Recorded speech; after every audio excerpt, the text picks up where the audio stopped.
Good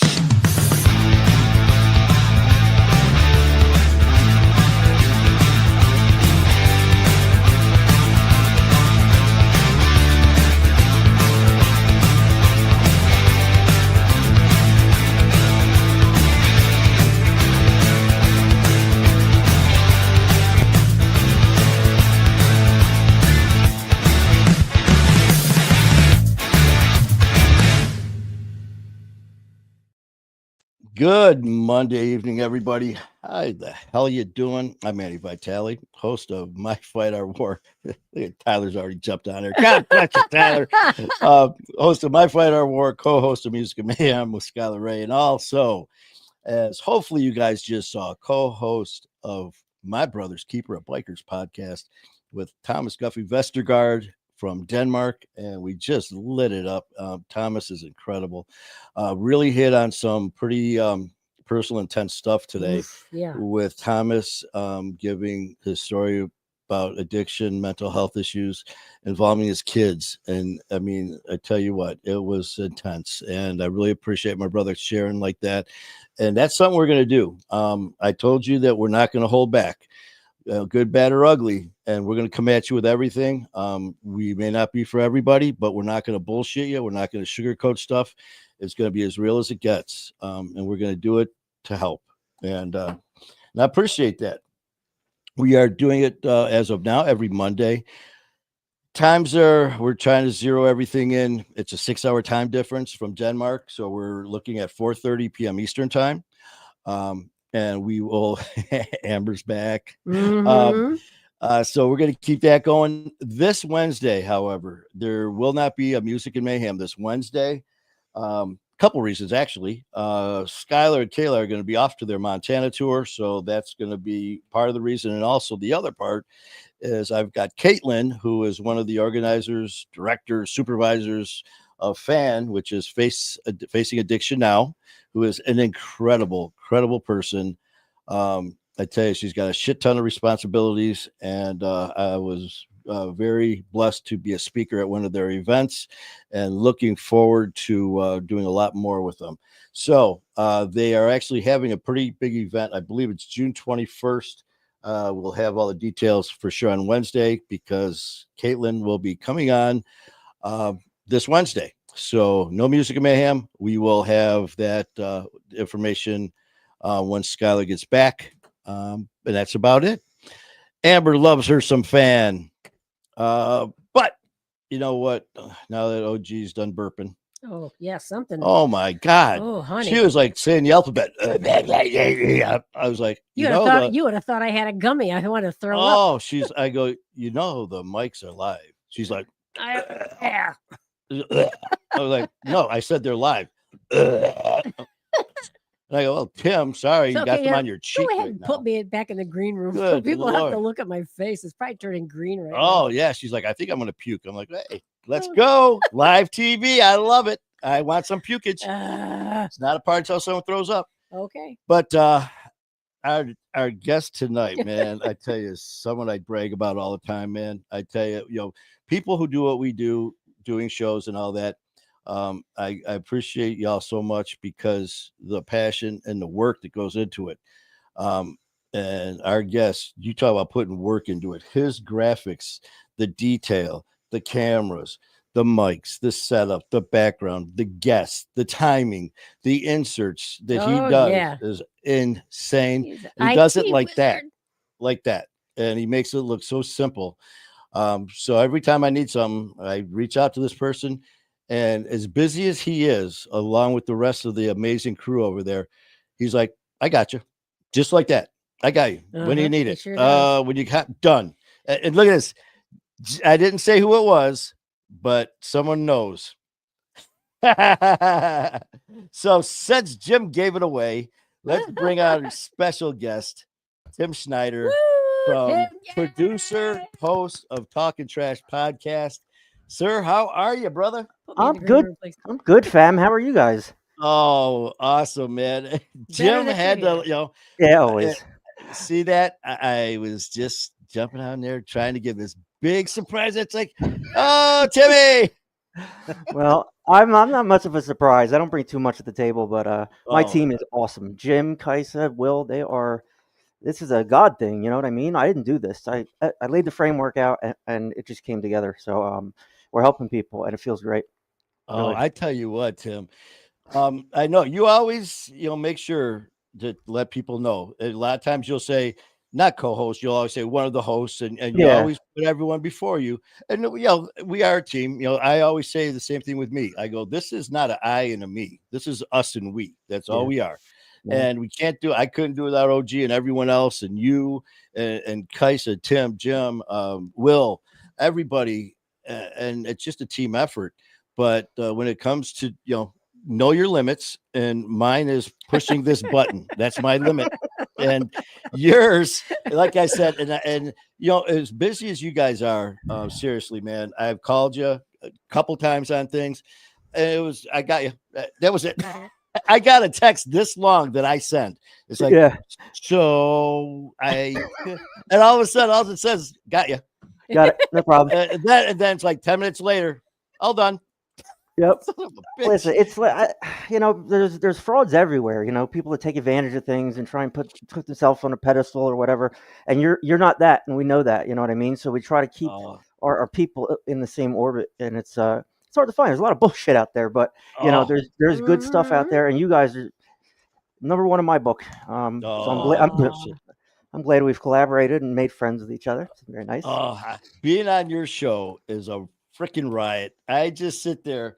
I mean, like I said, all of the graphics that you guys do, that you do, and set up. Amazing. I just sit Incredible. there in the green room, and I'll be sitting there watching off screen, and I got to mute myself, and I usually am, because I'm laughing, I'm cracking up, and then you got Jim popping on with God knows what Jim's gonna Oh, he's a say.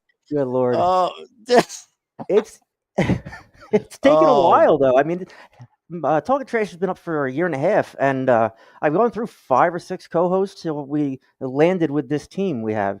And finally, for the first time, it feels like we're all pulling in the same direction. Everybody's interested, everybody's engaged, and it's because they're like you and me. They want to give back what they've been freely given, Mhm. and Mhm. it's important. It's our responsibility. It's not it's our responsibility to help these people who are in your shoes where you were 5, 10 years ago. They can only Mhm. identify with you, and that's important. So exactly. we, podcasts and social media is a great way to get information out because you don't have to like they can just see it and leave it, and that sticks in their head. It's Yep.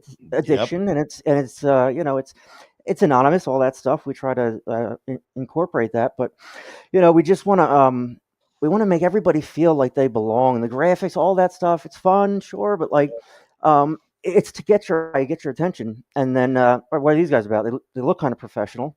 They're called Talking Trash. That's stupid, but let me take a good look at them real quick. And Hmm. I that's why I do it. So we have. It's just been such a blessing to me, and I'm still sober today probably because of this podcast. I don't know. Yeah. This is the one thing I've done different over the years, past 5 years or so, and yeah, I probably wouldn't be here. There's a high percentage chance that I wouldn't be here. So this, you know, AA is to give back. The whole thing is just spiritual awakening, Oh, and then you can give yeah. back.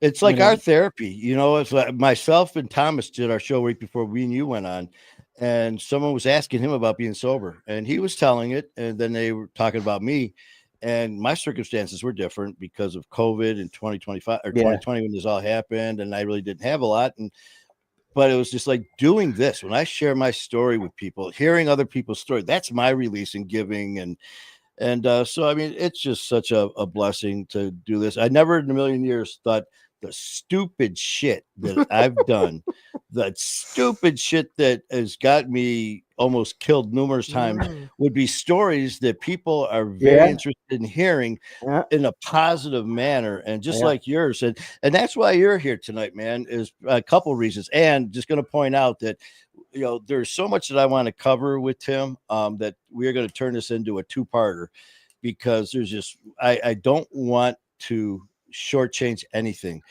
with Tim or any of our guests. But with Tim, I mean, he's got so much with the personal part of this story that transitions into talking trash, that this just has to be two. So we're going to do yeah. that. Sure. Um, But this is about you right now, and your journey and stuff. So I mean, everyone usually jumps right in from the beginning, how things were growing up and all that, Yeah. and jumps right through. So why don't you just give your background and how things were for you growing up, and tell that turn into addiction came into your life. Well, I was an addict before I even grew up. I was 5 years old and I was an addict with Nintendo or ice cream or whatever it was. But my name's Tim. I'm a grateful recovering addict. Hi, Tim. I grew up in Trenton, New Jersey, right? And my childhood was a little strange because my parents had me later in life. I was a whoopsie, and my brother and sister were like seven. I think it was 7 and 11 years older than me, 6 or 10, something like that. And same with my cousins, all that. Little Timmy didn't have anybody to play with when he was little, so I was left on my own. I clung to adults for like entertainment. And my grandmother who lived with us, she was my best friend at 8 years old. She would paint my nails and put tissues in my sleeve and show me how to act like a little old lady. Hey Tyler, what's up, buddy? So anyway, let's get weird. I have this theory, right, that we live many lives, right, before crossing over. My first memory on this planet is this. In this life, it was terror. I woke up on my parents' bed at 5, 4, 3 years old. I don't know what it was, but it was sheer terror. Like something just happened horrific that I can't quite wrap my mind around. It was a different dimension. Whatever. I'm not trying to get crazy and acid trippy, but this is a big foundation of why I was so nuts. So I had this thing where I thought I didn't. I would draw airplanes crashing nonstop. There's thousands of these things, and I my artwork, like kids draw Snoopy and shit. I'm drawing airplanes crashing and people dying and like all this crazy stuff. So like me and my brother would joke about it, like saying, I'm nuts, you were a pilot in your last life or whatever. And way past last call, we're in his garage at 2 a.m. and he's like, let's look up and see if there's an airplane crash around, like, I don't know when you were born. And he looks it up and he finds Air Florida Flight 90 crashed 9 months before I was born. So like now I have this, yeah, I know. So I was either Larry Wheaton or Cal. I was one of the two pilots. And the problem here is there's an air disasters episode on this. The problem is it was pilot error. We crashed into the Potomac. I'm saying we, like I was actually, I don't know. But thanks, Tim. We crashed into the Potomac and we didn't de-ice the wings right. You know what I mean? So like, so anyway, I'm nuts. Everybody already knows that though. So like, yeah, 78 people died. I did this. Now I'm 5 years old and I'm walking around with this guilt. Like I'm just not wired right. 5-year-olds shouldn't have anxiety about, their family's money or crashing planes or anything like that. So, so I digress. So picture little Timmy, nobody to play with, walking around with this Kermit the Frog doll, terrified of planes crashing, worried about our family's financial situation at 10 years old. No 10-year-old kid should be walking around stressed the fuck out over money, or a 747. How's that 401k? Right, exactly. So yeah, so like I don't know. It was I tell this because I can see the core defects in retrospect now, and these were the building blocks of a maladjusted adult Tim, and I'm not. Oh shit! Hold on. I'm sorry. So like mental health, anxiety, depression, mood disorder, substance use disorder, it's all there right from the ripoff for me. So there's 39 of years of completely insane Tim, and then this is what got me by. I was smart, not book smart, but I was creative smart. So like I had this artistic side to me, and I've been doing graphics and video stuff for 30, 35 years now, and the landscape certainly changed. But like early on in my life, I didn't get along with anybody. I was needy for attention. I was obnoxious. I was, but I was the whoopsie, so my parents are hanging off the ropes from, dealing with my other two siblings for 17 years. I got to slide out of trouble all the time. So I was always an addict. Even during these early times, I've had PTSD from that plane thing. I was severe ADHD. And addiction started instantly for me, whether it was Nintendo or the arcade or wiffle ball. I did it all addictively, and it's okay because these things don't, rip TVs off the walls and pawn your mom's jewelry. But like, we talk about it all the time. They're replacing one addiction for another, and how that can be dangerous. Yeah. We'll go back to that. But Tim, it's just for you to remind that is you tell someone off the street, man, you talk about addiction, drugs, alcohol, anything that you need and not want. When it gets to the point where this is a need issue, not a want issue, it's addiction. I'm glad you said that. With kids, Nintendo, man, you see them on their phone playing, especially now, anything where it's if it gets to a need issue, it's an addiction. So thank you for bringing that up. Yeah, without a doubt. I mean, but hindsight's 2020, right? Like if I knew that back then, I would have taken care of myself, but I didn't. I obviously didn't do that. So, so that was where are we? 1999. Okay, I played hockey like you did. I blew my knee out and I was laid up for like 6 months. Nothing to do, bored out of my mind. No hockey to fill that empty cup that I taught myself how to make graphics. And it was 1999. Computers are just coming out. You know what I mean? Like they're big monitors and keyboards and shit. And I figured out how to do graphics and websites at 16 years old. And so now we find out that we're getting a hockey team in Trenton, New Jersey. So I was so excited about this. This was everything to me. So like they're building this arena and there's going to be a minor league team to go with it. So like, are you kidding me? That was addiction ignition right there. Immediately, I was all in on this team. I'm 16 at the time. I'm off the crutches, but I'm in this newfound addiction to get along, to get all into it. So make me a fan, right? And I build their website, a fan site, and they found it. And the owner called me at I've just turned 17, and he calls me and he's like, despite you violating several thousand copyright laws, we like your work and we'd like to hire you. So they hired me, right? So like I can't even drive. I got my sister drive me to work and all that. But I'm at this hockey team. Now, all of a sudden, I'm this little kid, pondering around this hockey team, and nobody has any idea what I'm really doing there. I don't know what I'm doing there, but they give me the website, and I turn it into something fun and all that. And, so that expanded quite quickly. I saw where I had these talents that God gave me. I said yes to everything. That was a mistake. But like I did everything, man. I did the coolest. That was the coolest job I've ever.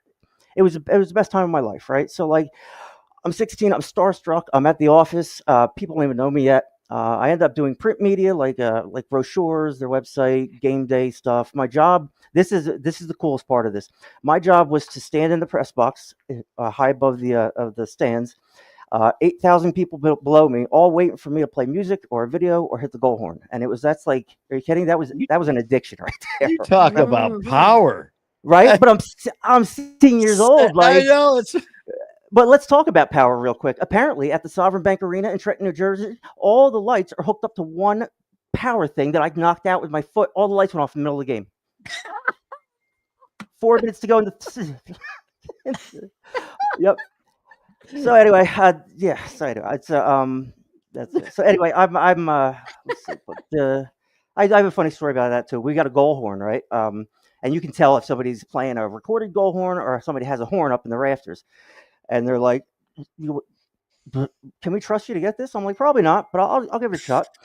They're like, "I'll just plug it in, put it up there, right? No big deal." It comes on a pallet, right? And I needed to hire like union people to hook it up, whatever. So every game I had to walk up the catwalk and above the scoreboard and flip the switch for this thing.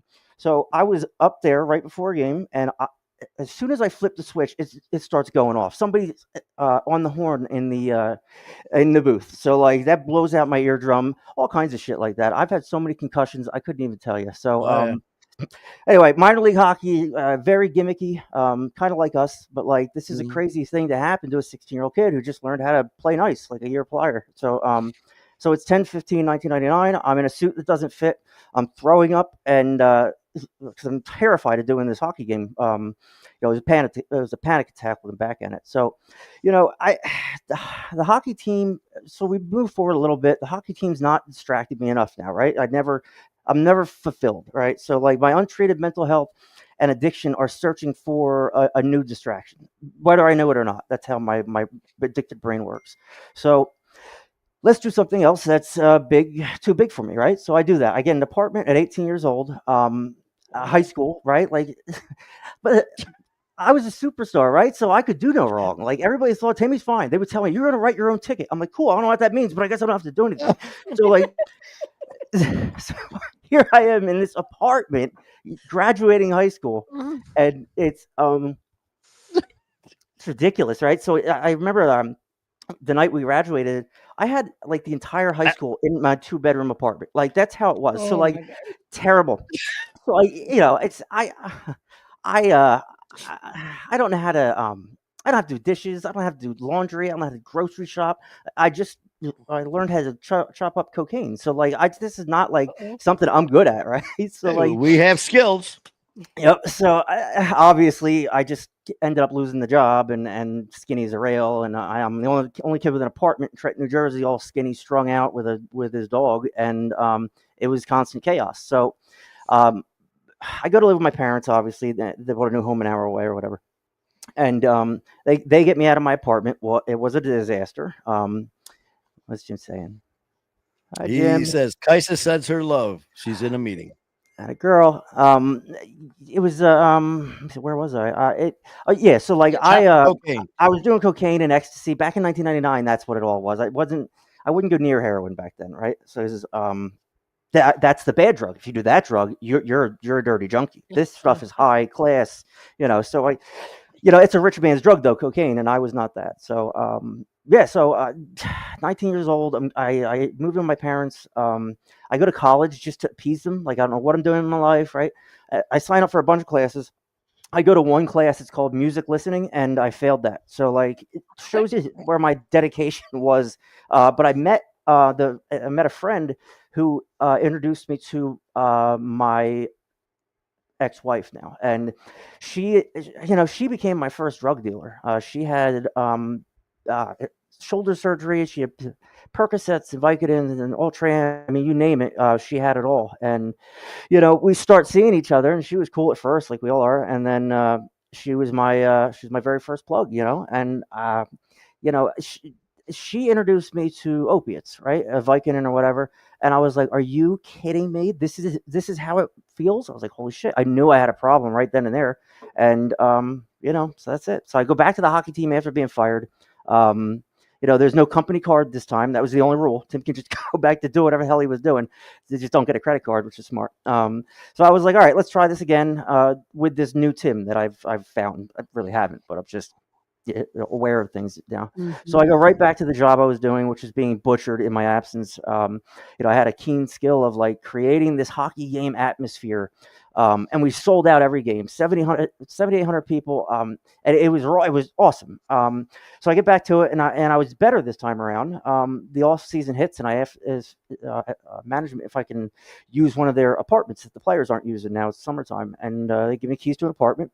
My girlfriend, she quickly moves in, and then instantly she's pregnant. How about that? So like, I think my 19-year-old brain thinks my life is over. My dreams are gone. That's where my immature mind goes. So like here I am, like I think I failed at life, right? And so my friend's brother introduces us to heroin, but he said, "Listen, if you snort it, it's not addictive, just a little bit." I'm like, "All right." So we did that. Fast forward 6 months, and I am a full blown heroin addict in a psych ward in Trenton, New Jersey, and it's a shame. And I look back at that because that was probably the most important thing in my life, my daughter being born, because she's the biggest blessing I've ever had, and so I'm so grateful that I have her because there's a few times where I shouldn't be here, and my kids are great to me today. So, You know what? I just had to jump in for a second. Something that you said, and it's something that I've said. We were talking about heroin. With all my stupid shit, I've never touched a needle. I've never done heroin and all that. And when I first, when you hear about heroin and all that and addiction and junkies, that's what you think of. Someone shooting up. That's what an addict is. I don't shoot up. Exactly. So you keep moving that bar. And, but I mean, when you nailed it with different drugs, I just moved this one to this one to this one. But as long as you don't do heroin, no matter how fucked up you are, you're not an addict. So when you said that, I was like, I know exactly what you mean. Yep. But your life, you're sitting here, everything you just said, some people could wrap up in a lifetime, and then your next part right here could be, and then I retired. Yeah. You're 19. I know. We're up to 19. I know. You It goes fast. you started your pilot's career at 5. You crashed your first plane by 6. It's evident. It'll work. 7. I And you're like, had my apartment at 18. it goes. I ran a minor league team. And it's like, how old are you now? It's 19. it's kind of crazy. Yeah, I know. So Man, Tim, it's aggressive. boy. It's aggressive. Oh, It goes please. quicker now. So the whole team thing falls apart. Asked for her hand in marriage in front of 8,000 people at a game. I surprise her. They put out a video screen. It's like this whole thing, ridiculous. Kiss cam. Everywhere. Yes, yeah, exactly. Kiss cam. So she's we just never got along. It was a miserable marriage for 15 years. But after that 19, 20 years old thing, I told you I get on heroin. I end up in a psych ward or whatever, and they go to put me in a rehab that my aunt and uncle run, and I get kicked out for smoking a cigarette the second day, and I weaseled my way out of having to go to rehab or getting any treatment. I detoxed on my own through my family going nuts, and then everything kind of settled down, and I went back to live with my fiance at that time, and nothing changed. I mean, I'm still the addict. I'm just there's no drug in me, and this is right around where OxyContin kind of blew up everywhere, and holy shit! So Hillbilly heroin. No kidding, and it's not great if you're a graphic designer like me and can write your own prescriptions. I was writing my own scripts. I should be just getting out of jail right now, honestly. But yeah, they well, we haven't made it to 20 yet, so. So anyway, I burn everything to the ground and I get sent to Maine for rehab. There's 20, right? So they sent me to, they don't know what to do. Nobody knows what to do. And that's why this is so, I'm so passionate about what we do, is because, people need to know what's the next step. I needed to go to detox. I needed inpatient residential. I needed all these things. They had no idea. They sent me to a farm in Maine to dig a hole for a month and detox. So that was brutal. So 6 months in Maine, I went up there like 140 pounds, something like that. Wow. And they wake you up with an air raid siren, like right in the hallways, right on the other side of where my head is. 4:00 in the morning, we're doing push-ups till 5. We're doing it was camp. It was boot camp, is what it was. And hey, team, could you stop texting me for a second, because I can't seem to get my ding to stop dinging. Thanks for this. So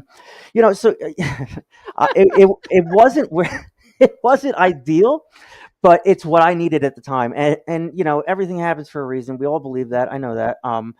So I was supposed to go up there and deal with this nonsense, and it was brutal. It was a terrible place, but I made the best out of it. And I come home, I'm 180 pounds, healthy, and it was a Christian work camp thing. So they're like, you need to go home and marry that girl. I'm like, okay, I'm already indoctrinated. I already drank the Kool-Aid, so I'm gonna do what everybody says.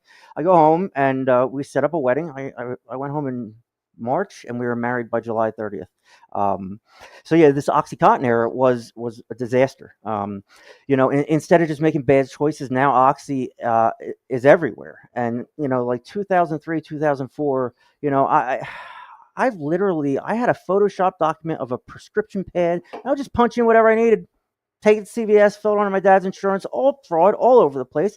But that's how it was back then. It wasn't, you can't do anything like that now. Don't even try. So it was a strange era where heroin was coming in pill form, and you could get it anywhere, with a black and white prescription that was accidentally printed wrong, and they'll still fill it. It's crazy to me. So, so I get busted, not cops or anything yet, but I get busted. I go to psych ward, all that stuff. So they send me to Maine. I come back, and I don't know. I'd start getting out of control. Like my family's sending me to Maine for 6 months. Like I don't know if I was that. I don't know. I won't talk bad of the place. Good place. I came home here. I found God. I looked healthy. Complete faith restored. Good job, Timmy. We're gonna fast forward a decade. During that decade, now we're up to 40. That's good. I built a family. I had a house, a kid, car, all of it. Here's Timmy playing outside of his league again. You know what I mean? I'm always trying to be something that I'm not. I'm always less than. That's how I look at myself. And I raised this family, and I love my kids. I love my family. But I wasn't ready for that, and I wasn't ready for any of it. And I was working 2 jobs. It was a rough marriage. The pastor that married us, right? He goes.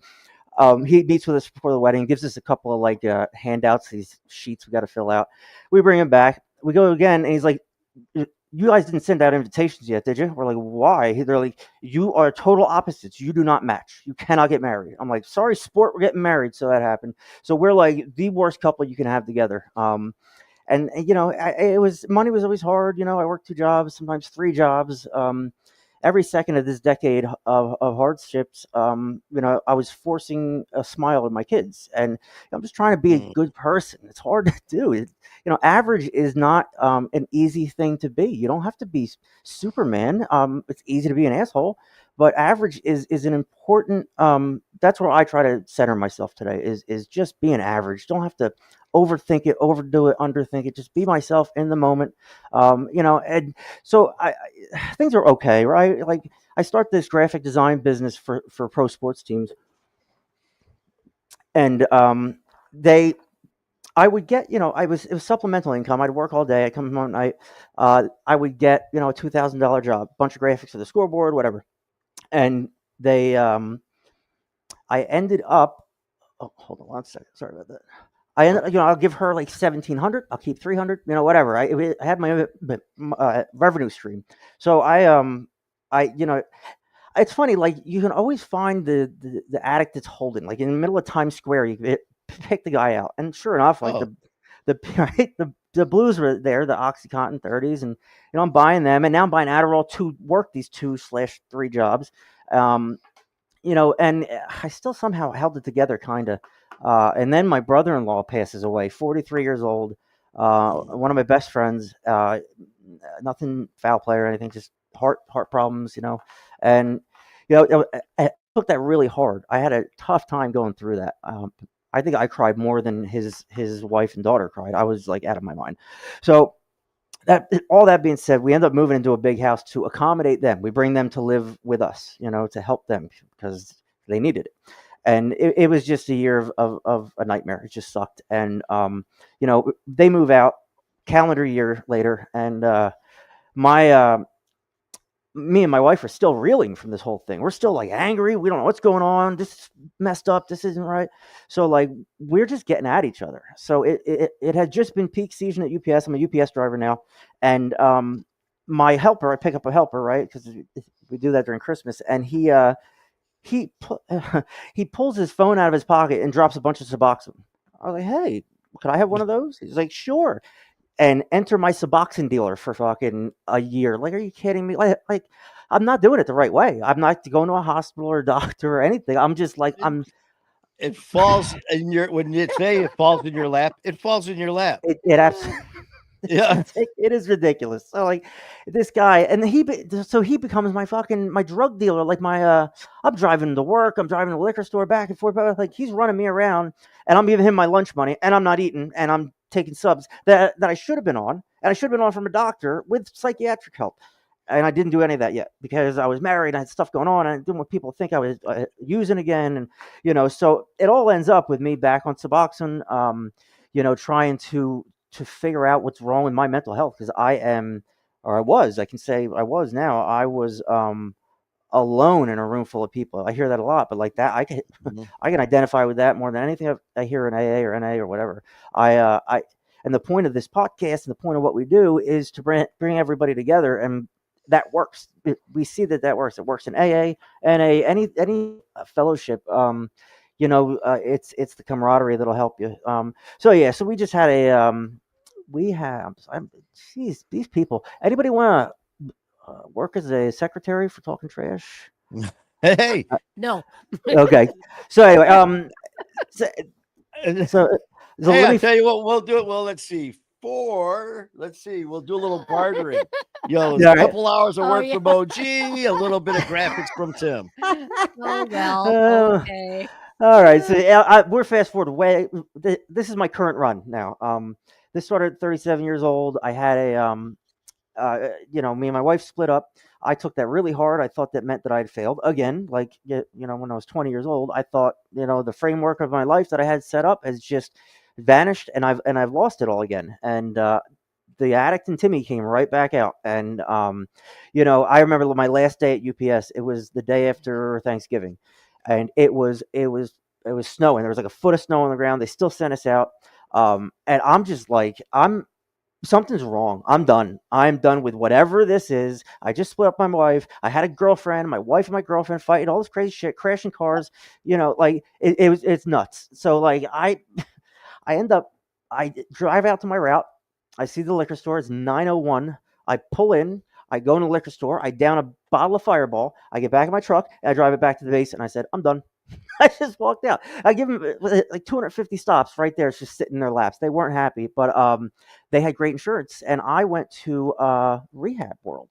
And I've been in and out of that world for 5 years. I'm in the end of it. 2 years since doing anything like that. But like, I don't know, man. I went from working in the cold, snow, wet to a Serta Dreamline mattress and a TV on the wall and then banging cheesesteaks. You know what I mean? I'm like, this is awesome. This is vacation for big boys. So I was like, this is great. Tim, I got a quick question for you, man. But when you said you pulled that Suboxone, yeah. Amber has a question I pulled up. Oh, I didn't see it. Okay. Yeah, this is a question if you could help her out. Yeah, I asked something. I says I used Suboxone for 1 year and never got high from it. Why is it? Why is it abused? I seriously don't understand. It's abused because it's a partial opiate agonist or whatever it is. It's got the word opiate in there. So like, I don't get high from it. I never have. But what it does for me is it like I said, my mental health, it takes that option of getting high off the table. You can't get high if you're taking Suboxone. It's a blocker. So it like for those of us that did heroin and fentanyl for a long time, we've wired our brains wrong. You know what I mean? And for somebody to get out of it and get the right help like I have is kind of rare. And that's why I do what I do, because it's easy to get wrapped up and lost in that stuff. And yeah, Suboxone I take it every day. I've been taking it for 2 years. I have no shame in that at all. It doesn't, like when I ran around and bought it, like when I worked at UPS and I bought it from that helper guy, I mean, I felt in my mind like it gave me a little bit of extra energy. But like when you're in a UPS truck and you can't even pull a letter out of the back of your load, and it's raining, you're just like, what the anything, just give me anything. So I just give me whatever you got for 15 years. And anyway, it gets bad with the wife, and I end up getting a couple DUIs. That day I left UPS, I got right in my car and I text a friend that I haven't talked to in years. And I'm like, yo, can you get heroin? He was like, yeah, come on up. Like, be right there. Get in my car. I drive all the way up to New Brunswick, New Jersey, about an hour and a half away. And as I started leaving, I turned the Life 360 off, and my wife saw it go off, and then I was going up the Parkway. Pissed. So that started a nightmare. I woke up to cops all around me. Apparently, I was bumping off the curbs and stuff. What I don't know. I don't even know if I did any heroin at this point. But they took me out of the car, and I immediately called my brother, who was a cop. And I'm like, dude, I need help. I'm in trouble. I need help. And he talks to this cop. The cop is pissed. It's the day after Thanksgiving. He's probably got life going on, and he is just angry at Tim Snyder for doing this. I don't blame him. So they have my wife come and get me. They park my car. They find a brown bag with a bunch of little fireball shooters or whatever in it. So that's what they thought it was. They didn't think to look at the glove compartment or anything. So they missed 5 bundles of heroin in the glove compartment. They locked my car up. They said, I don't want to see you back here tonight or I'll arrest you. I'm like, all right, whatever. My wife takes me back home. We don't say a word the entire ride home.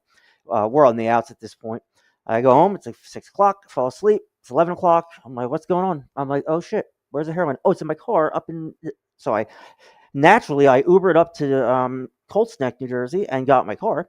And now the next thing I remember is cops with my hands behind my back now, face against the car. And I'm looking down. I could see all heroin baggies on my seat, and I could see, like Fireball thing. I'm like, oh my God, I am done for here. I'm done. And they're like trying to get me to do a field sobriety test, and I couldn't even get close to it. So it was whatever that was. Listen, in my prime, when I use that term loosely, but like I could shoot 5, 6, 7 bags of heroin at a time. I sniffed a quarter of a bag fentanyl, doom, I'm out. And so that's the scary thing. Like there is no dabbling anymore. There's no just let's try cocaine on the weekend at a party or whatever. That doesn't exist anymore. We're in a new world. So I was that started my trip through rehab and halfway houses and all the things that I know now and I try to share on the podcast have happened in the last 5 years or so. So it's really a blessing. Yeah. Tim, there was some stuff that we talked about. I don't know if that you were on before with me and you. It was a while ago, and it was like an impromptu thing. Remember me and you did? We were talking, and you brought up something, man, that was pretty hard for you to talk about. Mm-hmm. And not only did you tell me the story, you actually showed me a clip of. Yeah. Well, I got two of those for you, and I'm just starting to tell my testimony. Believe it or not, like I've been doing all this. Only our most loyal listeners know my story, because I don't chop it up like this. So like, I got a couple of things that I'm not proud of, and that was one of them. My dad caught me overdosed on Christmas Eve, right before going to church. I thought I'd enhance the holiday spirit and get a little high, but so he finds me dead on the bathroom floor. I'm black, I'm black blue, and I'm dead. He saw his son die, and on Christmas Eve, and I did that to him. Now that clip is on our website. It's a tough one to watch. There's another one that I don't mean. I'm not trying to like catalog it, but like this really I told this to I don't know, an episode, maybe 89, 90, where I did something terrible as a person. I was my daughter she was 1 year old, and I had her, and I went to a Walgreens and I forgot I had her in the car. Right, so like, why am I in the Walgreens? I'm in the Walgreens to find dummy pills that look like Vicodin to replace the pills that I took from my wife, and I come out, my daughter's almost dead, and that one kills me because um I'll know, I can see right now. She's hunched over and she's sweating bullets, and I probably would have killed myself, but I forgot she was in the car. Like, and to get dummy pills to cover up my addict assholeness, you know what I mean? Like, looking back on that is one of probably the worst moment of my career is that one. But there's others, I can keep going, but it's just, 35, 6, 7 years old around there. I'm now 42. I've worked in treatment. I go to AA. I don't work the steps. I interact with people. I run this podcast, a ton of work. But it's not about that. It's about just, I don't know, saving the one person or making somebody feel, I don't know, a part of things when they matter. Exactly. Like they fucking matter. No shit. And everybody does matter. Honestly, Yep. I can't. Yep. I fucking can't stand the sound of my own voice. I'd rather be backstage and pay, I don't know, a Manny Vitale to be the host and me do all the graphics and stuff. So here I am stuck, my stupid ass on TV twice a week. But I do what I have to do because it's rewarding. It's helping people. It's legitimately helping people. And I have some health problems. You know what I mean? I have early onset Parkinson's. I have some things going on, and I got to look back and be like, I haven't taken care of myself for fucking 20 years. You know what I mean? What do I expect? And so like, I'm just at a point in my life, and I encourage anybody who's listening to stop before you do the shit that I did. And if you're 19, 20 years old, and I know they're listening tonight because I hooked up our thing to your thing. I just. You can't. You're going to die. Honestly, that's what's going to happen. You are going to die. There's no like, well, maybe I will, maybe I won't. If you start doing drugs, you're going to die now. There are very few 35 and older people in these recovery centers. So anyway, I worked at this place. I worked a couple places. That's where I met Mike Oxley, Nick D'Angelo. I think that's it. So I'm working at these places. Here's the problem. Working there became my recovery, right? That can't happen because it's going to let me down. Somebody's going to piss me off, and now all of a sudden my mind is in a bad headspace because I'm not doing self-care for recovery. And so I was searching people's bags, and I found like blues or something, and I took them, and I lost the job, and I relapsed at a year, and I was, hi Jimmy, so it was a lot, so finally I go to my final rehab, and it's there's something changed. Like, I don't, and I'm not a profound speaker. I don't have any special stories or anything. All I can say is that something changed, and I don't know what that is necessarily, but like my attitude certainly changed. I was gonna kill myself. I'll just, right, real quick. I was gonna kill myself. I was in a hotel room in Seaside, New Jersey. I lost my cell phone. I've been shooting meth for 2 weeks at my absolute worst, and I'm leaving that hotel, responsibly putting the keys in the box, turning the corner, and I know I'm going to go find a way to die. That's what's happening right now. That's what's on the docket, and that was going to happen. I don't know how, but I'd made it happen. That's where my head was. So I turn around the corner of the hotel, and the bus pulls right up, right in front of me. I'm like, what? I'm like, I put my hand in my pocket. I got $1. And I walk up to the bus. I can barely walk. I'm like dehydrated. I've been drinking salt water from sea for 2 weeks. It was horrifying. So all I could say to the bus driver was, hospital. I was like, yeah, dude, we're going to the hospital. He looked very nervous. So, it's I go to this hospital. I'm fucked up. I'm so bad up. This is the worst. I'll never forget that ride to the hospital. You drive over the bridge that connects the barrier islands from the coast of New Jersey. I remember driving over that bridge. Heavy fog, heavy rain, and just in pain and tired. And I went to the hospital, and I said, I'm going to kill myself. And they took really good care of me. And that's when Jacqueline, February 10th, 2021. There's no shame in it. And honestly, when I went to rehab, like I was saying before, it was a Gucci rehab. It was comfortable. 37-year-old people probably deserve that. If you're 37 and you bang through life, you don't have to go to some work camp or some state-funded thing that sucks. So, like, yeah, there's no shame in going to rehab. I have tremendous respect for people that can say I have a problem, and that's what it comes down to. Can you admit it or not? You know what I mean? So, like, yeah. So life it's been life. I got a lot of issues, health issues, but like at the same time, like I have an outlook of positivity today, and a lot of things that could make me negative, but I have a positive outlook, and attitude's everything. We said that on the show on Sunday. It's important to check yourself, and that's why we do all these little things, these meditations, these readings, all these things. It's what we do them like religiously to try to keep our minds in check, because I don't know, my mind wanders. My mind is not focused on recovery 24/7, and I've let my guard down so slightly before, and paid dearly for it. It is really something, Tim, man. Every story we tell matters, and it sounds so kind of bullshit cliche. If we could save one life, but the thing is, I saw John Toole on here. He's been on, and just that'd be another awesome guest for you, John Toole. But he, we were just talking about. He said, "You know what, man?" He goes, "I want to thank you because you're the first one to give me a chance to tell my story." There's some people I've had come on that said. I said, yeah, let's do this. And they're like, really? I'm like, Yep. yeah. And they're like, well, I'm not some celebrity. I'm not this. I'm not an athlete. I'm not. Right. You've got a story. Yeah, I got a story. Well, it deserves to be heard. It doesn't matter who you are, what you did, and all this other stuff. And, we just need a chance. If you want to help tell the story, man, I'm going to have you on.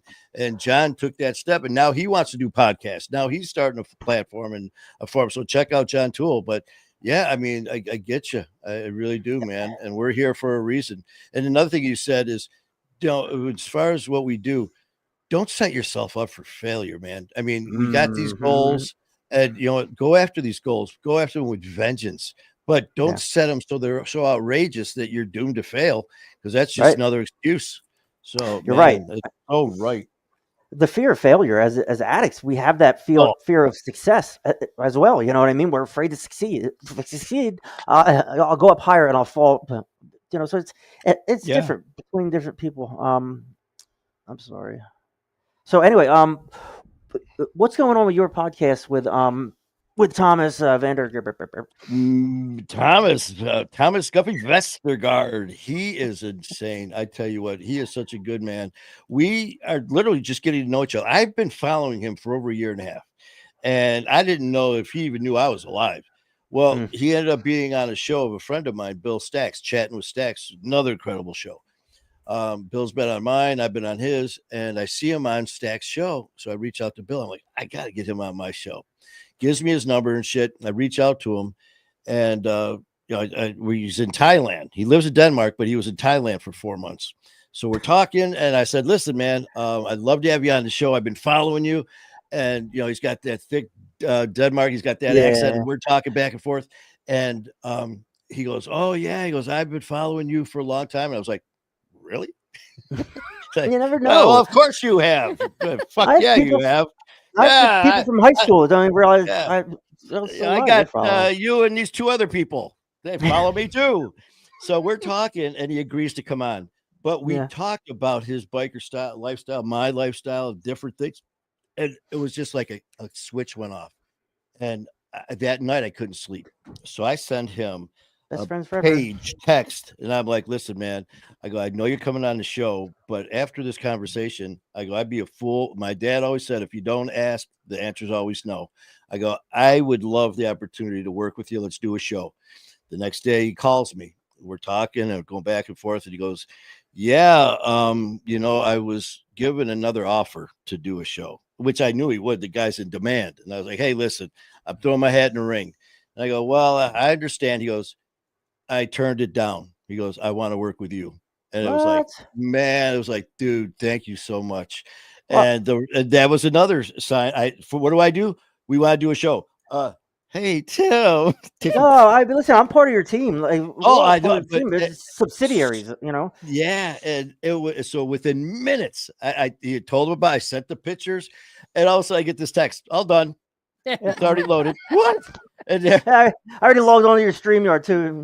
Yeah. He goes, oh yeah, the intro's loaded already. Well, okay.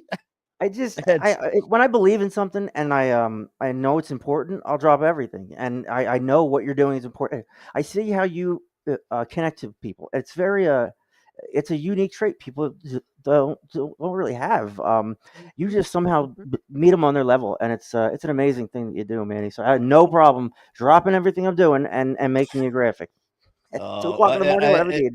It means a lot. And, I've pretty much fucked up my whole life without purpose. And, I've skated along, and to find a purpose and actually have a passion about it, and all of a sudden feel good about yourself, and to have a total stranger talk to me and just say, you changed my life. I had one lady message me. And she goes, you don't understand. She she was messaging me when I first started My Fight or War, watching some of my videos and stuff. This is before the podcast came out, just doing videos. And one night I get this message from her daughter. And she goes, we need to talk to you. You don't understand what you did. And I was like, fuck. What I do?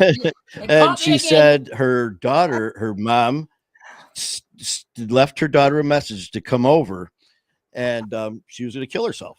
And she had everything set up to do it. And so she went to do it, and somehow she hit something on her computer, and my video played, the one that she would watch. And she said she watched it, and then she hit it again. And she said she watched it 3 times in a row.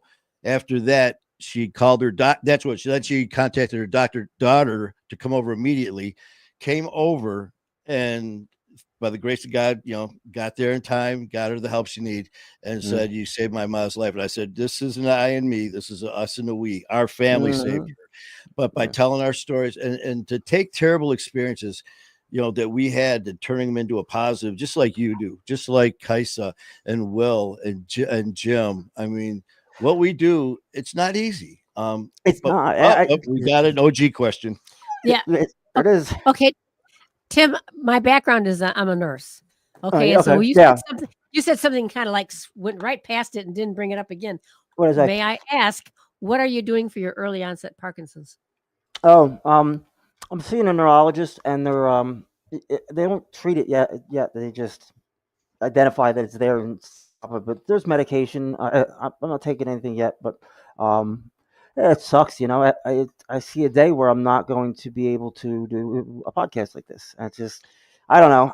It's manageable though, right? Like, of course, one of the things that they do for Parkinson's is they actually have boxing classes, but and you were a hockey player, so there's boxing, right? Jim's But like, I'm in. if you can exercise, the physical activity actually does help because it Right. helps keep your muscularity going. Sure. So I apologize. It Tim's just No. like, wait a minute. Tim's like, wait a minute. Yeah. So if I punch the shit out of somebody, but you have to do it on a consistent basis. he'll You do, yeah. constantly kick someone's ass.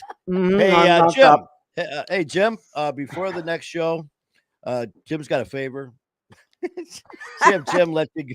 Yeah, Jim, he can you can come take on one down for to the the team. States and he can try.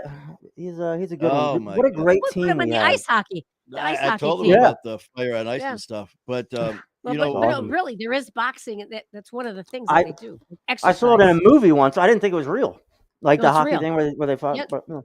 Interesting. No, I'm talking Yeah. about for you though. Oh yeah. You. Yep. Yeah. I We don't know. care about you. We don't I know. we don't know these ice hockey guys, Yeah, but we we do care about you. We want you to Same. be okay. Same Okay. family. yeah, It's you and everyone over there are from day one What a team. meeting you What a guys. team. It was this instant connection. And I remember reaching out to come on the show, and I think it was Jim or someone I reached out to, and I said, "Hey man, love to come on the show." And one of you guys got back to me. I was like, I said, "I'm in. Let's do it." yeah. And and next thing you know, here we are, one big happy family, Mhm. just causing chaos. Growing I every could, day. I could like I like all you guys. I could just meet you in a room and feel like we've known each other for years. So Oh, like it's Yep, just yep, how yep. it is. it's Tyler like Thompson doing MMA.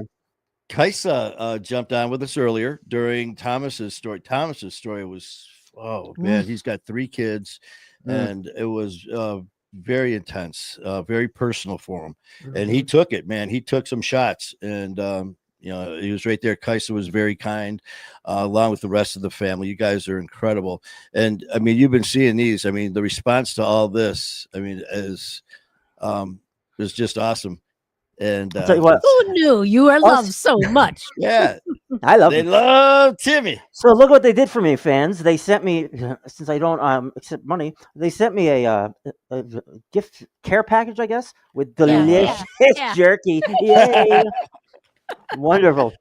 So Yeah, anyway, I tell you, I always, don't ever take anybody for granted. I don't ever want to take anyone's friendship for granted ever. I Oh would my never do that. goodness, that was in And the package. next That's thing you right. know, I know I confuse you because I'm just like, no problem. No, nobody's keeping score, and you're like, I'm not disrespecting you. I'm not trying to, So whatever you need, I'm there. no, and Without that's a doubt. true. I mean, Tim and everyone over there, that you're all like one. I mean, the way that everyone is one good family at team. Talking Trash. You guys are just awesome. The way that you all come together with your own style, with Kaisa and Will, Jim, and yourself. When you guys, and then inviting guests on, myself and Elizabeth last time, myself and whoever was last time. But just the way you put it together. I mean, you're like the orchestra. You're like the leader up there. You're the maestro, man. Literally, you are, and you do a awesome job, Tim. Thank you. That means so much to me because I put everything I have into this podcast, all my creativity, all my time, everything I can, and I did it with the right reasons this time. I want to help people, not just be self-serving, and not do what Tim always did. And it's just been a blessing. I wouldn't change anything. My kids watch, my parents watch. I wake up to hear Jim's voice in the living room. These fucking people. But my team, right? My team is not my team. They are the team, and Talking Trash is theirs, as it is yours. They're an extension of me and of one another. It's like synergy or something where we all flow easily, and everybody's just being real. Everybody's pulling in the same direction, and your body language says a lot. And I've had co-hosts on just like, I'm not talking. I don't care. You know what I mean? My team is engaged. They're getting good content out of people. It's a pleasure to do business with them every night. We talk all week. I have a right. I've never done social media ever in my life until I started this, and I've had people when I first started. They're like, okay, I'll still never forget with Hard Knocks. Dan and Donna. They're like, okay, man. I'm talking to him through the monitor, and I'm looking at him just like you. And he goes, all right, I'm going to remove myself from the screen, and you're going to shoot a promo for the show. I'm like, all right. And all of a sudden, he goes away, and I'm just like, And all of a sudden, he comes back on the screen. He's like, any minute now. And I was like, what? He goes, do the promo. I go, what's a promo? He goes, what? He goes, how many shows have you been on? I'm like, counting yours? He goes, yeah. I go, none. And he goes, what? So he ended up telling me what he wanted.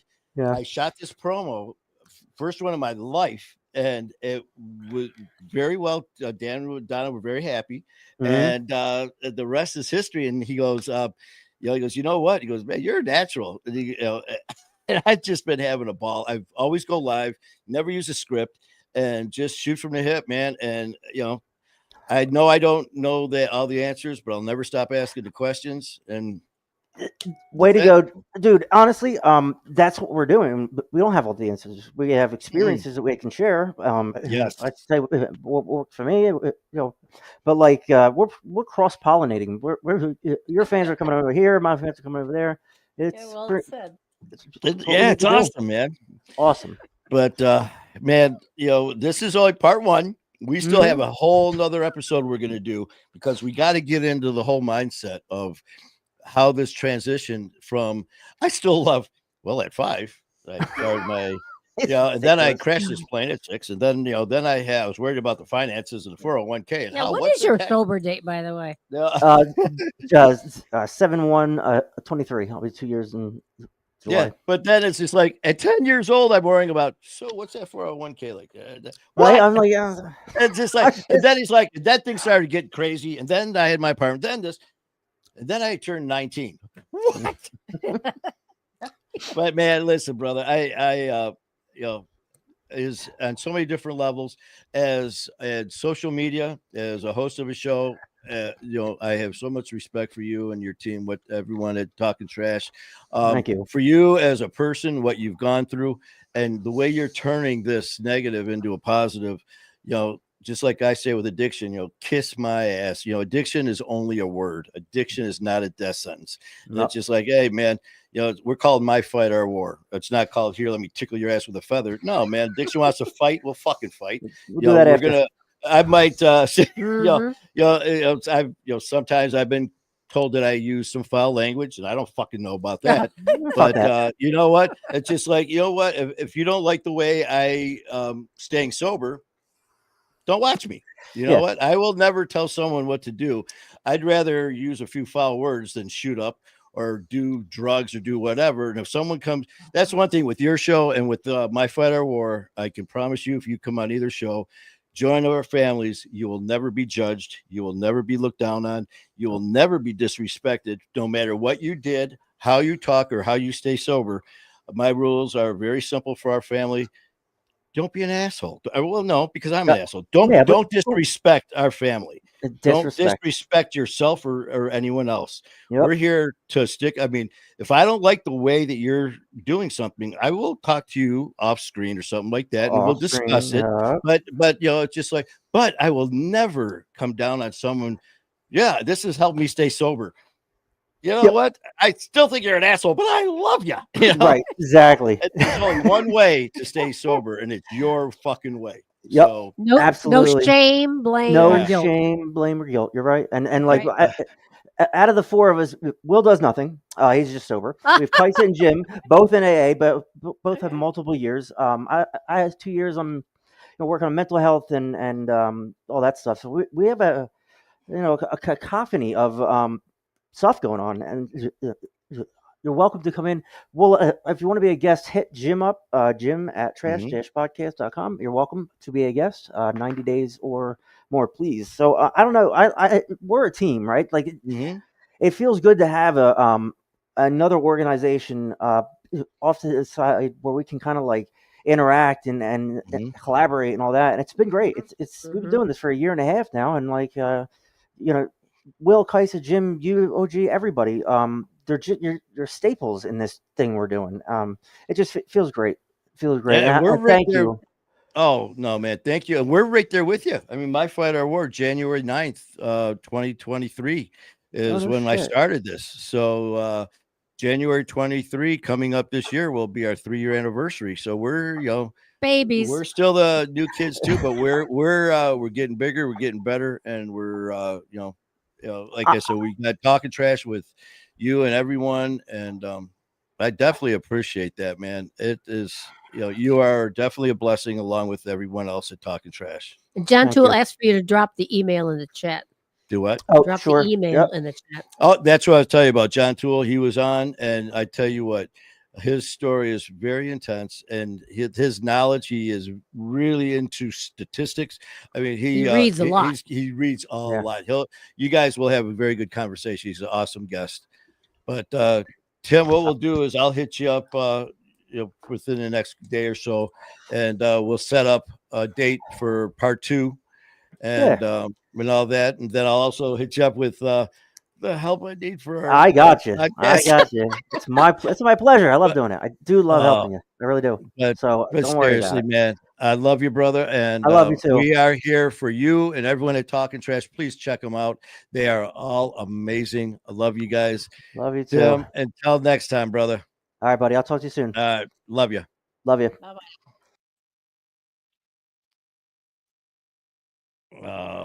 Well, that's right. You didn't want. Did you want to be on or no? No, you're gonna. That's okay. I'm done writing stuff down now. I was writing like crazy because his story is wild. Man, I tell you what, man, I have got my ass imprint is just stuck into this chair. I've been sitting here since 4 o'clock. Mm-hmm. I really have. I know. Well, no, I did get up and grab a quick bite to eat, but you know what? Tim is really everyone over there. Tim, Jim, Will, Kaisa are one incredible team at Talking Trash. Tim is, his IT skills are outstanding. When he talks about, he puts his all into it. He's not just saying shit to try to get a attaboy. I mean, and the thing is, he's actually undercutting himself because the time and the work that he puts into the graphics and just the time preparing the show. He does show prep, and his isn't this. What's today? And then followed by, what am I talking about? Yeah. And Amber said, let's do a few minutes live, please. Well, here you go, Amber. Yeah. Here's the live. Yeah. So, I mean, you asked for it. That's what I do. I mean, that's my show prep. I mean, literally, there was another show. What time is it? I was freaking exhausted. It actually is I'll make an announcement about Kate from Fan coming on this Wednesday. She was about to come on. I was so freaking tired. I was sitting right here. Everything all I had to do was hit the button to go live. And I looked over and I go, I'm done. I'm so exhausted. She goes, you got 10 minutes, take a nap. And I just went literally like that, lean back, and I was out. And all of a sudden I hear, hey, she goes, you're on. You got to go on. I went, I hit the button. Welcome to my Flat Hour. No one knew, man. I was snoring. But Amber, what'd you say? Let's do a few minutes live. Sure, anything for you. Yeah, we got a few minutes here before we got to do some other stuff, but for family, we will do it.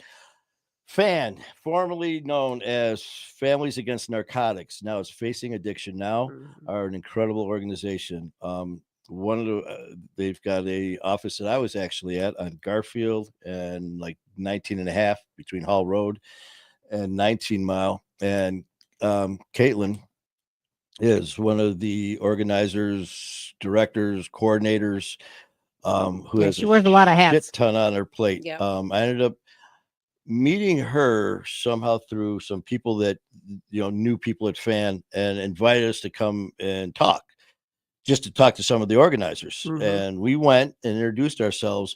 And while we were there, some people said, I know you from the show and all that. And we had some of our flyers. And as we were walking out, there's like 3 or 4 more people stopped, and they said, will you be a guest speaker? And we talked to someone on the way out and took our information. And one of them was Caitlin. And next thing I know, set me up to be a guest speaker. And it was a ride. Had a great time. It was my first spot as doing live shit. It's a person. And I had a ride. Had a great time. And but yeah, so Fan does a ton of amazing things. I believe it's June 21st, but Caitlin will have the information. This Wednesday, there will be no Music and Mayhem this Wednesday. There's a few things happening. Skylar and Kayla are going to be going to Montana for a recovery tour. So they're going to be out of town. And like I said, talk to Caitlin to help promote this event for Fan. Mhm. So we are going to be doing that. And let's see. Amber, I could barely hear you at the fan meeting. Amber was there? You were there? You were at the fan meeting? Wow. I don't remember talking. And oh, Huh. well, I don't know how you couldn't hear me. I had the microphone. It just says I could barely hear you at the fan. I had the microphone in front of everybody, so I don't know how you didn't hear me. But were you at the end? Were you one? The recording that you did. Oh, you had it live with your phone, and I did. Oh, okay. yeah, It's been a while. Yeah, that was spur of the moment, last minute. Just we didn't have anything, but we set the phone up, and yeah. actually, what it was, the microphone, it was supposed to be a wireless mic, or just so I could walk all around. And they had me, I had a leash Yeah. to the podium. can only I get started so walking far. around. I was like, "Arr, arr." They're like, why is that guy growling? And I'm like, I'm here to help, fuckers. Don't drink. Don't do drugs. Yeah. Thank you for coming. I'm Manny Vitale, my fighter war. And but Lori, oh shit, I swore. Sorry, Lori. I don't think Lori So cares. the events that I've wanted to just throw out real quick, I already did. This Wednesday will be Fan with Caitlin talking about their event and all their upcoming events. This Friday, we are jumping on a plane and we are not going to New York. We are going to Huntsville, Alabama. And then we are jumping in the car, going to Athens, Alabama for the Addiction Eviction Rally with Lori and the Amazing Family in Athens, Alabama on Saturday. Friday at 1:20 will be hug time for Lori. That'll last probably an hour or so. They'll probably have to call the police. Yeah. Would you? There's a ruckus in the airport, please. So that's going to be this Friday for the Addiction Eviction Rally that Lori and her amazing family in Athens, Alabama have been just doing amazing things. So thank you for that, Lori. What else? Also, I hope you guys had a chance to see our episode of My Brother's Keeper, a bikers podcast with myself and Thomas. Something that we're really proud of. This is something that we, like I said, for not having a clue what I'm doing, for some reason I get these feelings that, with guests and certain people that I talk to in the social media world, that it's just like this energy, man.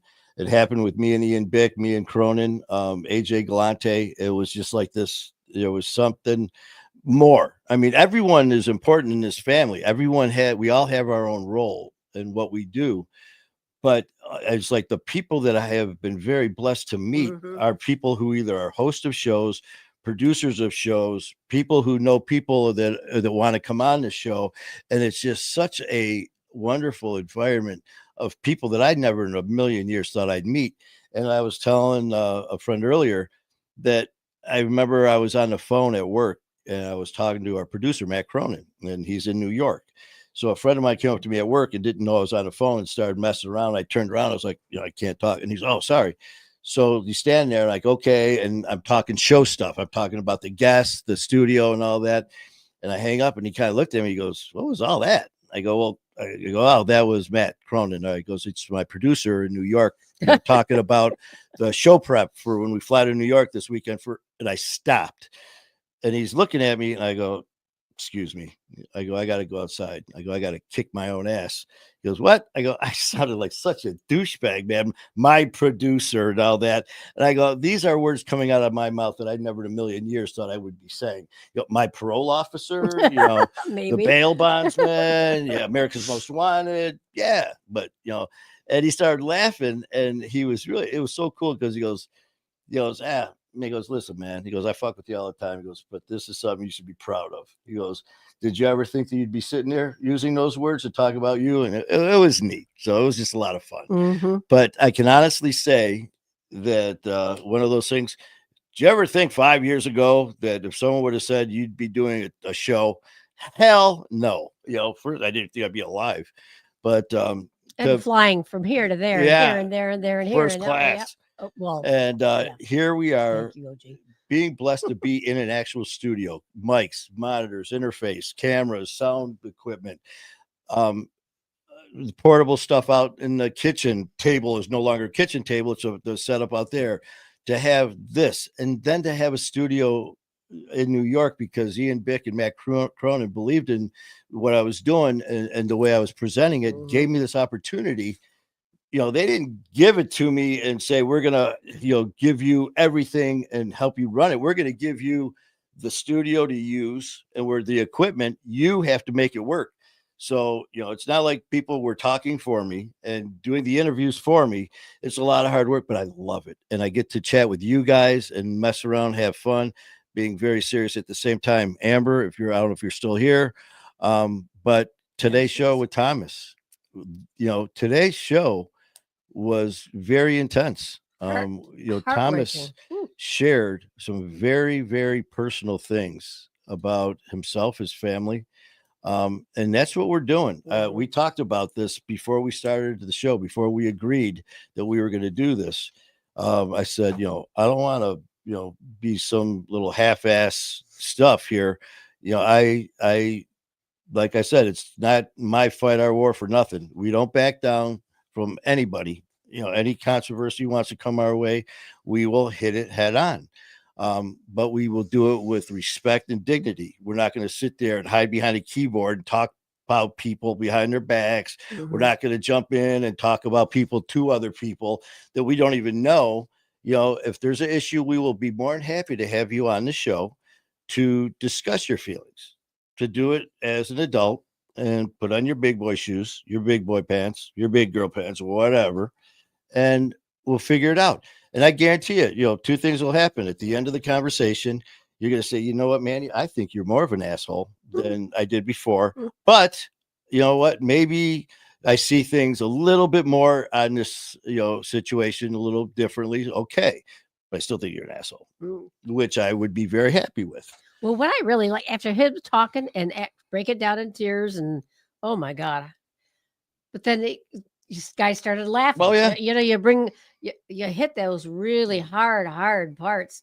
And your heart. Oh my God! Just to listen to him about his daughters. Oh yeah. Woo! And that was just it. There, me and Thomas were going back and forth talking. And then you start talking and laughing about stuff. He said, "You want to laugh in life." Yeah, and that was just it. We were laughing about some things that really weren't funny.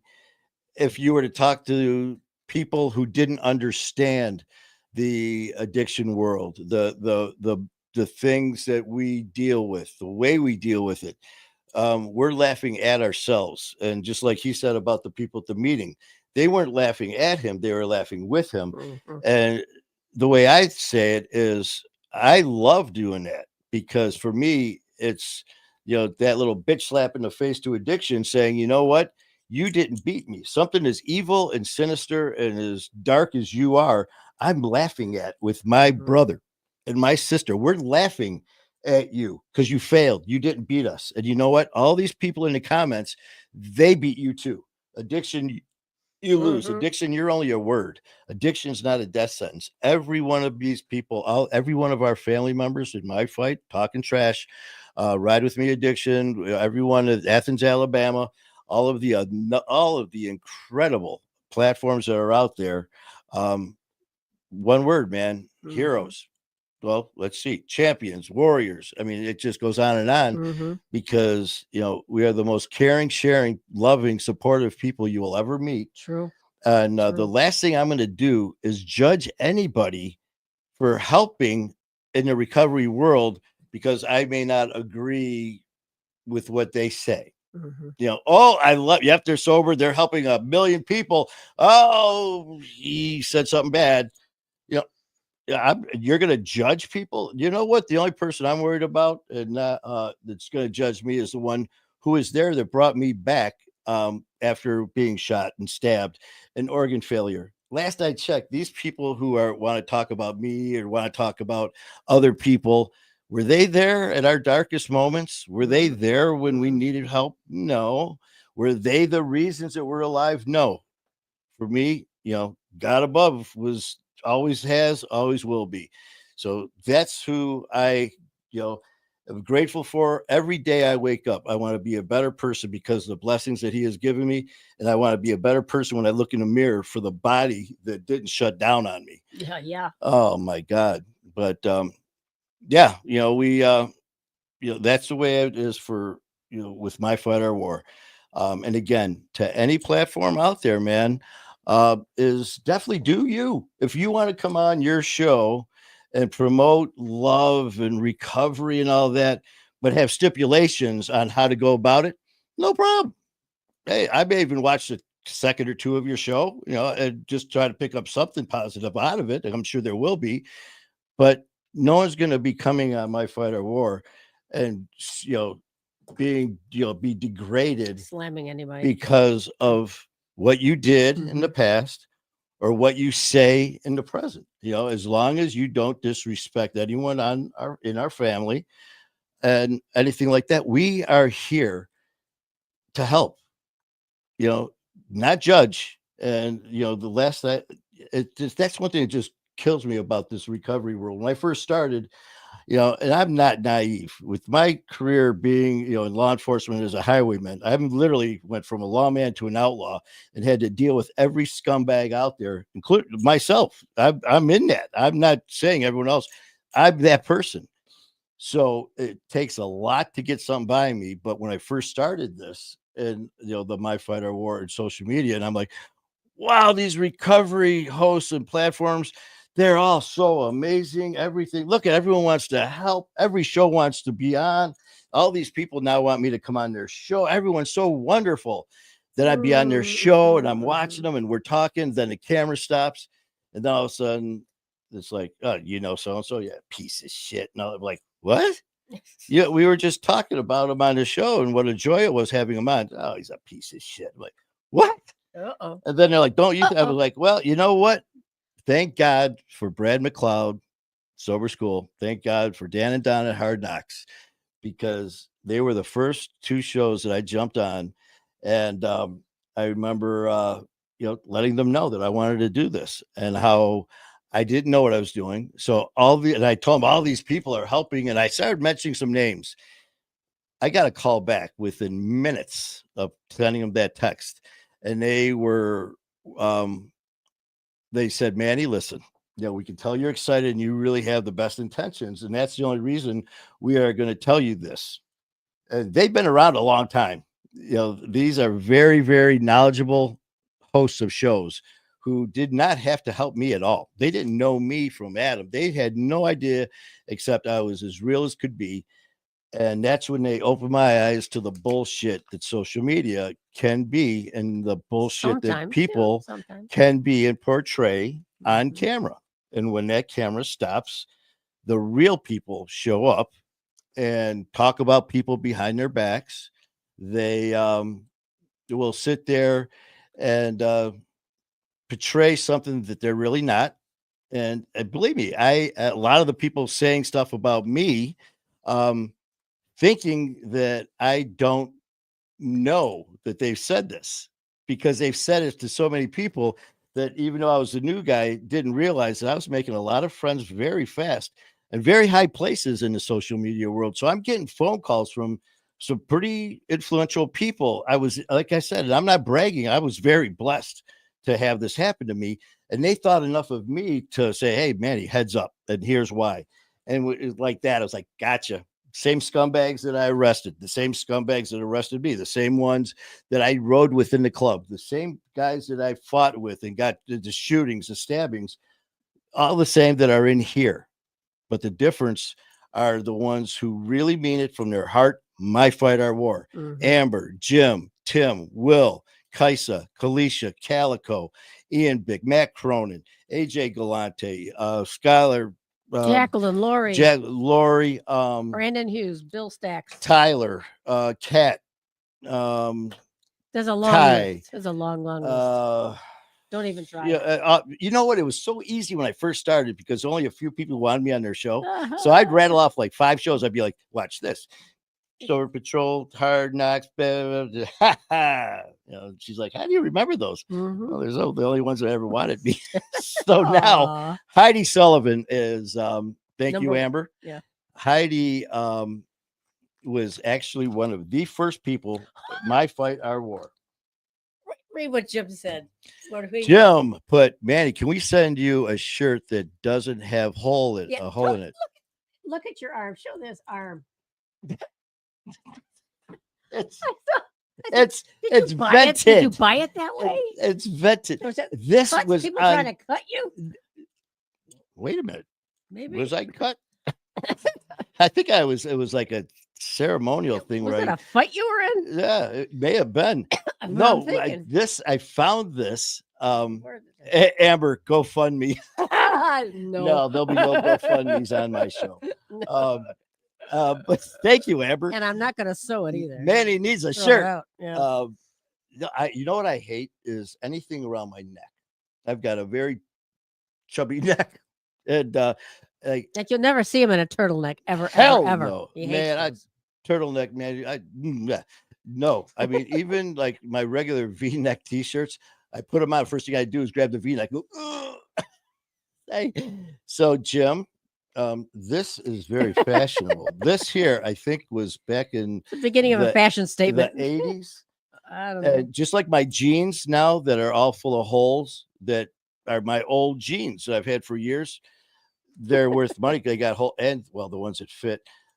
There was a comedian on this Jim Carrington, whatever his name was, and he was talking about getting fat. And I was just like, aha, I can relate to this guy. He goes, did you ever, what would he say? He goes, you bent over to put on your socks or your boots, and all of a sudden you start blacking out. Like, whoa, what the hell? What? And I'm like, get lightheaded. Yeah, I could relate to that. He goes, and how about when you go in to get your pants, and it's like, 42-16. It's like, those are yoga pants or something like that. Or you say get all your pants now have string ties. All your pants have strings. I'm usually about 200, 210 is my heaviest. I'm slightly above that right now. Let's go 228-ish. I've taken up cooking, and I do a lot of gourmet.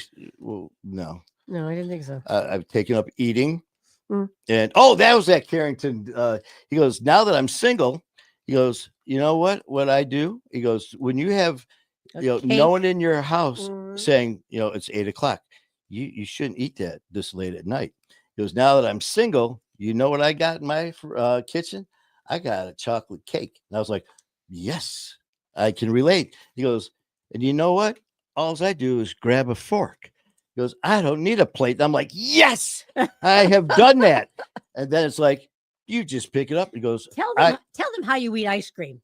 It comes in its own bowl. Why do you put it in a bowl? You take the thing and you eat half while you're at the counter. And then you take the cake, take that and you put it inside, mix it together. And then you go and sit down with your homemade bowl of cake and ice cream. I've never seen anybody do that. Yeah. So I have no idea why I've put on these 26 or 28 pounds, but I went to go to work. And it was, I think, Saturday or Sunday. I didn't have to go back till Tuesday. So I grabbed my work jeans and my work shirt. My work shirts are all XLs. And the jeans weren't tight, because to be tight, I would have been able to pull them up and try to button them. There was no trying to button them. I mean, there wasn't the, squeeze, no, there was none of that. No. So I had to find these whole shit that I was wearing before. And my first day back, I went up to the girls at front at Harley. And I'm like, write me up for another pair of jeans. These ones shrunk. And I go, what size was I getting? They're like, 38. So I'm like, yeah, those don't work. We got to go a little higher. So anyways, but yeah, so tell them what your boss about your boss. Oh yeah, I'm sitting there, and This is his all of a boss, sudden they come okay? out. He hasn't been to work in 20 weeks because of the surgery and all that. Yeah, so they're So like, he always goes, "Hey, what's up, big guy?" And so I hear, "Hey, big guy," and I turn around. He goes, "Whoa."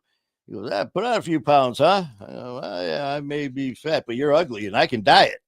And all of a sudden it gets real quiet, and I look around. I go, "Too soon?"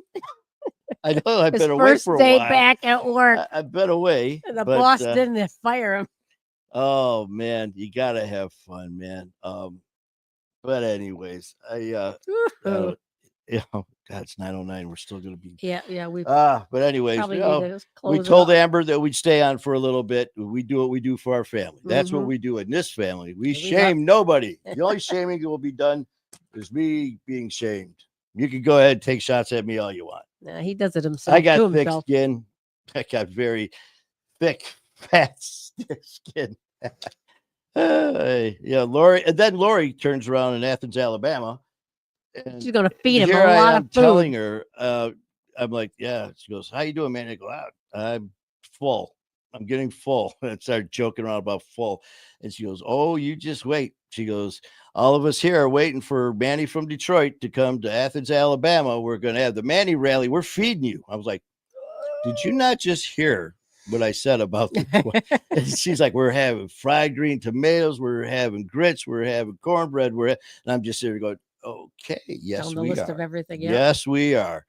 So, Amber, I hope you are feeling better. And Amber, thank you. And the other shenanigator, Jacqueline, for joining us earlier, myself and Thomas. Thank you, everybody that popped on for it really wasn't a whole lot of notice, especially with the time change from 4:30. But because of the time difference, that's what we're kind of dealing with right now. So we're It'll going to probably be, be 4:30 for a while. yeah, Not next Monday. We're oh, that's right.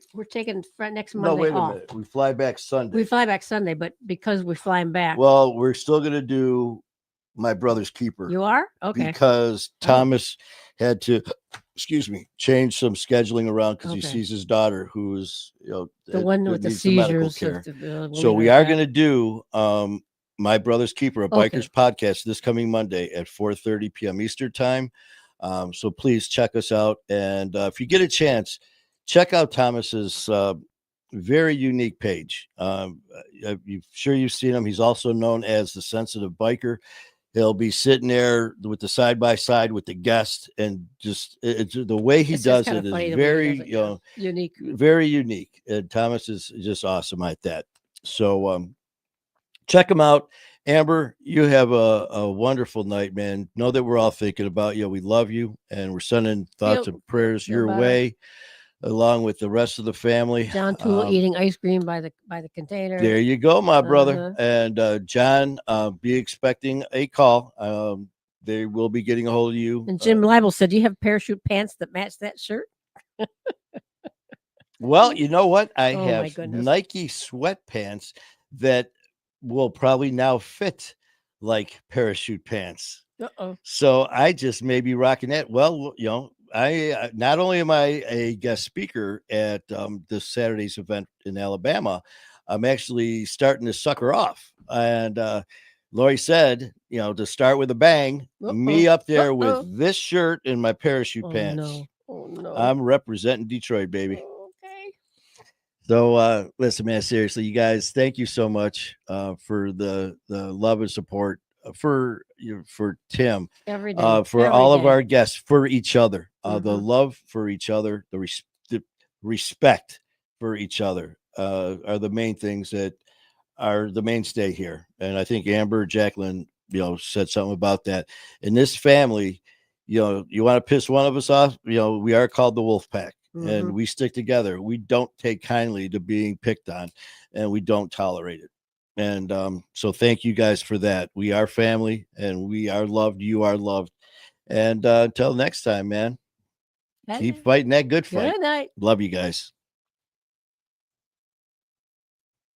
Is that the right one? Oh, no, it's not. Look at that. I almost hit the wrong. Wait, what show did we do today? We just did. Number 2. We did. Yep, number 2, which actually reminds me of what I got to do. Okay. I'm, number two. You much can go ahead. information, but